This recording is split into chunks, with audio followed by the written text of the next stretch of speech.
Welcome to Introduction to Healthcare and Public Health in the U.S. Delivering Healthcare, Part 1. This is Lecture D. The component, Introduction to Healthcare and Public Health in the U.S., is a survey of how healthcare and public health are organized and how services are delivered in the U.S. It covers public policy, relevant organizations and their interrelationships, professional roles, legal and regulatory issues, and payment systems. It also addresses health reform initiatives in the U.S. The learning objectives for Delivering Healthcare Part 1 are to describe the organization of healthcare at the federal, state, and local levels. Describe the organization of the VA system and military health system. Describe the structure and function of hospital, clinical, and administrative units. And describe different types of long-term care facilities with an emphasis on their function. This lecture discusses a brief overview of school-based health centers and different types of long-term care facilities, including home health care, group living, assisted living, retirement communities, nursing homes, hospice or end-of-life care, long-term hospitals, psychiatric hospitals, specialty hospitals, and community mental health centers. Special considerations in the care of older adults are also highlighted, such as the need for assistance with daily living and financial, legal, and ethical issues. Children and teenagers spend most of their time in school, so it is logical to have medical services there. School-based health centers provide physical and behavioral health care from nurses, physician assistants, physicians, social workers, substance abuse counselors, and other providers. When necessary, the health center arranges for further medical or hospital services. Parental consent is required before children can receive the full range of health services offered. Not all school-based health centers are located inside schools. The setup varies depending on the needs of the community. In some areas, mobile health centers travel to schools. Alternatively, healthcare may be available at off-site health centers that have extended operating hours and a broader range of services. These facilities may serve more than one school. Turning now to the older population, the structure and makeup of the population in the U.S. is changing over time. The United States is projected to experience rapid growth in the population 65 years and above through the year 2050. Because of our extended lifespan, the numbers of people age 85 and older will also dramatically increase. It is clear that long-term health care for older adults will be vitally important in the future. This lecture will often refer to activities of daily living, or ADLs. This term refers to personal care tasks such as eating, bathing, dressing, moving around, and using the toilet. Difficulties with activities of daily living increases greatly with advancing age. This slide shows an overview of different types of long-term care options that are available. These options vary by location and by the level of service provided. Each option is discussed in more detail in the following slides. Financing is an important issue in long-term care. Medicare and Medicaid cover health care for older, disabled, and poor Americans. The Centers for Medicare and Medicaid Services, or CMS, is the largest health care insurer in the U.S.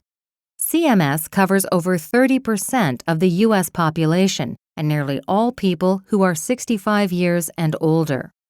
Another important function of CMS is to provide reimbursement for healthcare centers that meet its criteria for health and safety. Many of the healthcare facilities discussed in this lecture are eligible for Medicare and Medicaid reimbursement. Another important organization to know about is the Joint Commission. This is an independent, nonprofit agency that evaluates and accredits medical care facilities for quality and safety.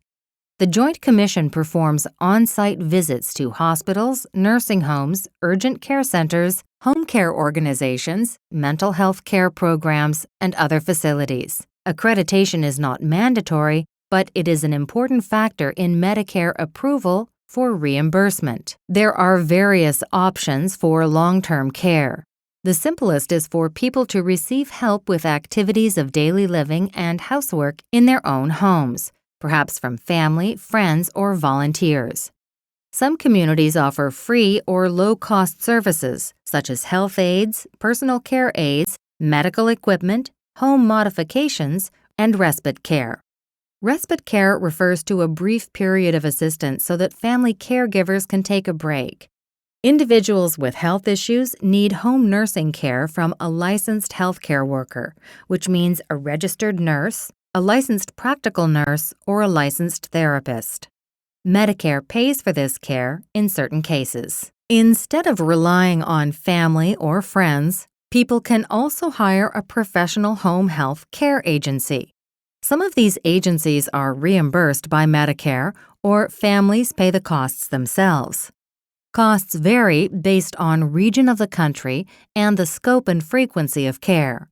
Home health care agencies can also provide hospice or end-of-life care. Group homes, often called board and care homes, are group living arrangements for people who need help with activities of daily living and are not able to live alone but do not need nursing care.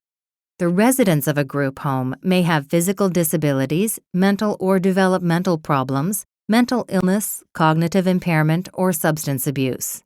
It is important to note that not all residents are elderly. Meals are included at board and care homes, but medical services are not. The services, quality, and fees vary widely, and group homes may be licensed or not. Sometimes private insurance, Medicare and Medicaid, or other assistance programs help pay for care. Another group living arrangement is called assisted living. Most people who use assisted living are elderly. In this option, the residents usually have their own rooms or apartments in a large complex.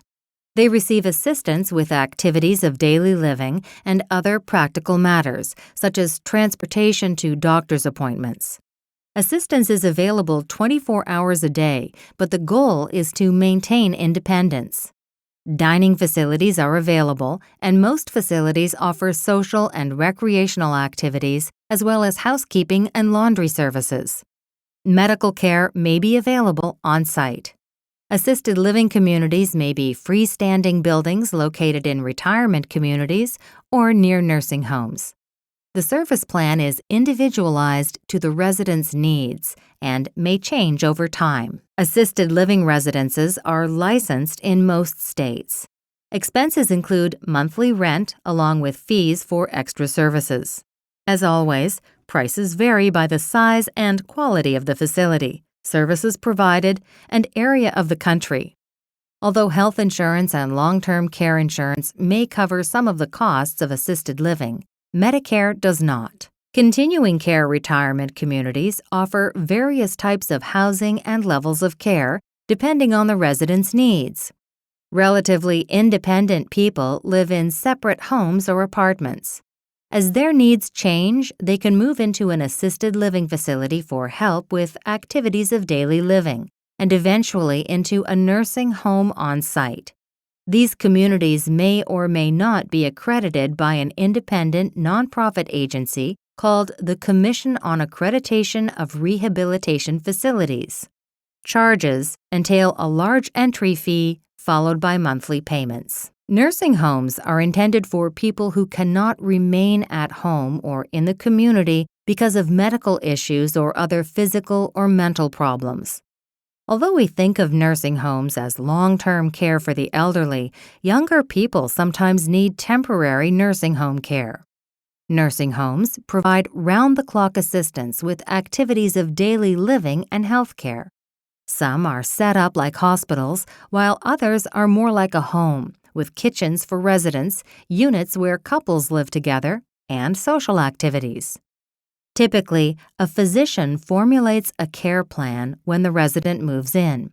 Nursing care is delivered by registered nurses or licensed practical nurses, and there are usually other services available, such as rehabilitation and occupational therapy. Some nursing homes have special units for people with specific problems, such as Alzheimer's disease. Technically, a nursing home is categorized as a nursing facility or skilled nursing facility. Regardless, the nursing home should always be licensed and certified. Medicare does not pay for nursing homes except for certain cases of short-term nursing care. As usual, both services and prices vary widely. This slide reviews additional long-term care options. First, communities may offer various free or low-cost services for elderly or disabled people. These may include transportation, Meals on Wheels, personal care, assistance with errands or housekeeping, adult daycare, and senior centers with social and recreational activities. Local programs are coordinated by state agencies. State Medicaid may pay for home health care, skilled nursing care, personal care, medical equipment, and other health services. An in-law apartment is a separate living space within a single-family home that has its own kitchen and bathroom. Local or state law may restrict the ability to have an in-law apartment on a property. Finally, subsidized housing may be available for elderly or disabled persons through the U.S. Department of Housing and Urban Development. These are often housing complexes where residents live in their own apartments and may be able to obtain assistance with practical tasks such as meals, shopping, laundry, and housekeeping. People must qualify for this housing based on low income and then apply to a federal or state agency. Often there is a waiting list because of the high demand. Billing is done as a percentage of monthly income. Hospice care is intended for patients with a terminal illness, meaning an illness that is expected to be fatal within about 6 months. The focus of hospice care is palliation, which means providing comfort care and pain relief rather than treatments to prolong life. Palliative care is provided at home or in a dedicated hospice facility, hospital, assisted living facility, or skilled nursing facility. The hospice services that are available depend on the type of program. Besides care from physicians and nurses, the program may include other healthcare providers, such as physical therapists, use of medical equipment, psychological, spiritual, and grief counseling, social services, help with activities of daily living and household tasks, and respite care. Hospice workers that come into a home should be licensed and bonded, although sometimes volunteers assist with hospice care. An important priority is that the patient should have continued access to family and other loved ones. End-of-life care and long-term care involve unique ethical and legal issues. Most important, older patients may have conditions such as dementia or cognitive difficulty that leave them unable to make medical decisions. If support from family members is not available, a guardian may have to be legally appointed. All patients have the rights of self-determination and decision-making if they are capable. This includes the right to participate in decisions about long-term care placement and the right to refuse treatment. An important concept in medicine is informed consent, or giving permission for treatment after understanding the risks and benefits. All adults should make sure they have certain legal documents in place to let others know their wishes. Advance directives and living wills detail the medical care a person would want if he or she were incapacitated. A Do Not Resuscitate Order, or DNR, prevents the use of cardiopulmonary resuscitation or other extreme measures in cases of cardiac arrest. A power of attorney for health care is a document that designates another person to make medical decisions. Long-term care facilities have ethical and legal obligations to abide by patients' wishes. Long-term hospitals are technically defined as acute care hospitals that provide care for more than 25 days on average per patient. Sometimes patients come from intensive care units, have multiple medical problems, and need rehabilitation. Medicare covers the services provided in certified hospitals. Some hospitals focus on particular medical specialties. Typically, these are categorized as cardiac, orthopedic, women's health, and surgical hospitals. Other hospitals are dedicated to specific medical conditions, such as end-stage kidney disease, an incurable disease for which patients need regular dialysis or a kidney transplant in order to survive. Rehabilitation hospitals are either standalone specialty hospitals or separate rehabilitation units within acute care hospitals. In either case, patients stay in the hospital and participate in intensive rehabilitation services at least 3 hours per day. Outpatient rehabilitation services may be accessed through rehabilitation agencies, rehabilitation clinics, and public health agencies. Sometimes rehabilitation includes physical therapy, occupational therapy, and speech and language therapy. Psychiatric care has come a long way from the days of the insane asylum. Most important is that patients can no longer be institutionalized without their consent unless they are a clear danger to themselves or others. There are many types of psychiatric hospitals. Open units provide treatment for patients without severe illness, where the goal is eventual discharge.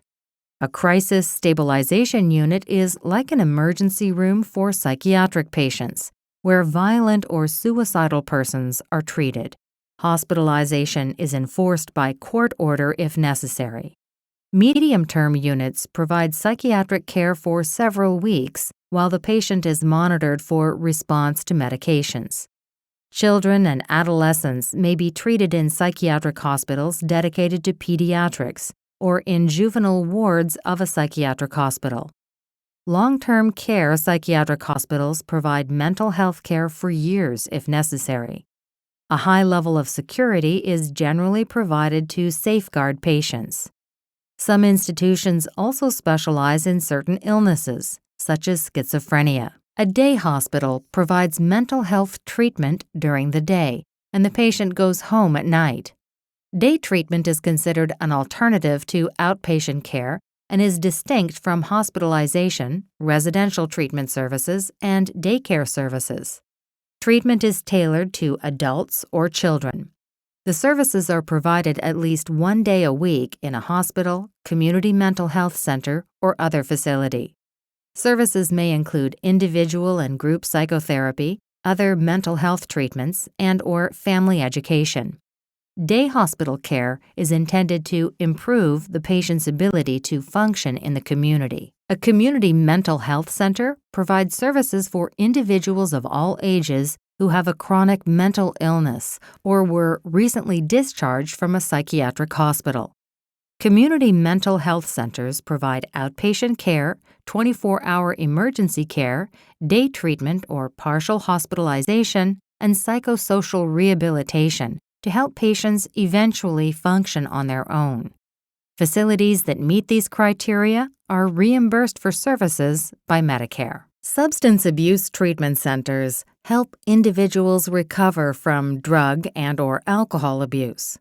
Types of facilities include residential treatment centers, outpatient treatment programs, and hospitals. The center may specialize in treating a certain form of drug abuse, such as alcoholism or cocaine addiction, or a certain age group, such as adolescents. This concludes Lecture D of Delivering Healthcare, Part 1. This final lecture described different types of long-term care facilities. In short, multiple healthcare options exist for medical needs, mental health problems, and substance abuse, as well as end-of-life care through hospice. The location of care might be a school, the home, a community facility, or a hospital. Variations are evident in the types, quality, and costs of long-term care, in part because facilities may or may not be certified for reimbursement by Medicare and Medicaid. Care for older adults raises complex financial, legal, and ethical issues, and census data indicates that the need for elder care will only increase as the demographics of the populations change. This concludes the unit Delivering Healthcare, Part 1. In summary, this unit described the organization of healthcare at the federal, state, and local levels, including the VA system and military health system, as well as the structure and function of hospital, clinical, and administrative units. Finally, it described the various types of long-term care facilities with an emphasis on their function.